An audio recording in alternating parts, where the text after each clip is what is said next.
Hi folks, I'm the Dell Networking Serviceability Engineer, and today we're going to talk about the XE9680 server with the Intel Gaudi3 GPUs, as well as the Z9864 port 800 gigabit switch. So this is a complete 800 gigabit end-to-end solution, mainly for AI, HPC clusters, things like that.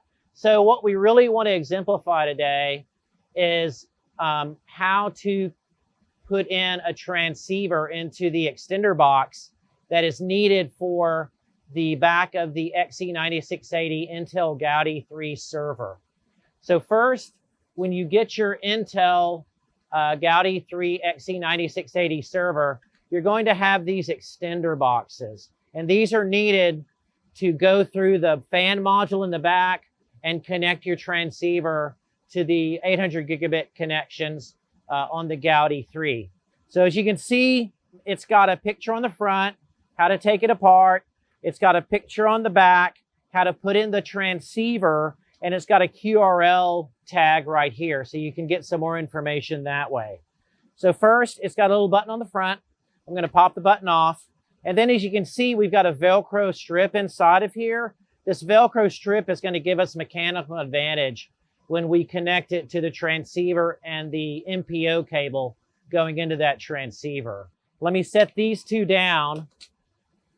And this is a VR8 transceiver. It's 800 gigabit per second. It's got a heat sink on top. The heat sink is kind of different because it's got a lid on top of it or a top on it. And so it redirects the airflow so that heat is dissipated better than having an exposed heat sink. So it has a dust cover, kind of important. You want to make sure the dust cover is in when it's not in use. So next, we're going to put the tab inside. We're going to put it down. And essentially, this gives you the ability, while it's inside the server, if you'll notice on the back, when you pull it, you can see it has a release mechanism. So with that release mechanism, it gives us the mechanical advantage. And then I'm going to grab the MPO 16 cable, which is unique to 800 gigabit per second. 400 gigabit uses MPO 12. So this is unique to 800. So the cable end of it, the MPO end, has a keyed section here. And the keyed section is going to go in with the heat sink up, and you'll get positive feedback, so it clicks in place. So next, I'm wrapping this around the cable. And this is really mechanical advantage is what it is. So now when I want to pull it out, and you'll see once I put it in the extender box, this is the only way to get it out. This is it. This is your lifeline to pull it out. So now I'm going to take, this is the bottom of the extender box. This is the front of it.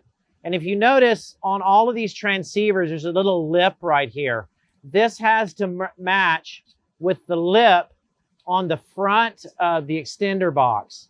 Then the back of the Velcro, there's a little piece of Velcro in the extender box. I'm going to put it on that.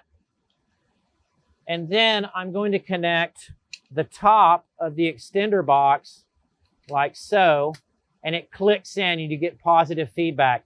And so this is the proper attachment method for a completely functional Gaudi3 transceiver extender box. Now that you've seen the assembly of the extender box for the XE9680 Intel Gaudi3 solution, we'll now show you how easy it is to install into the OSFP ports. For more information, please go to Dell.com or Dell InfoHub.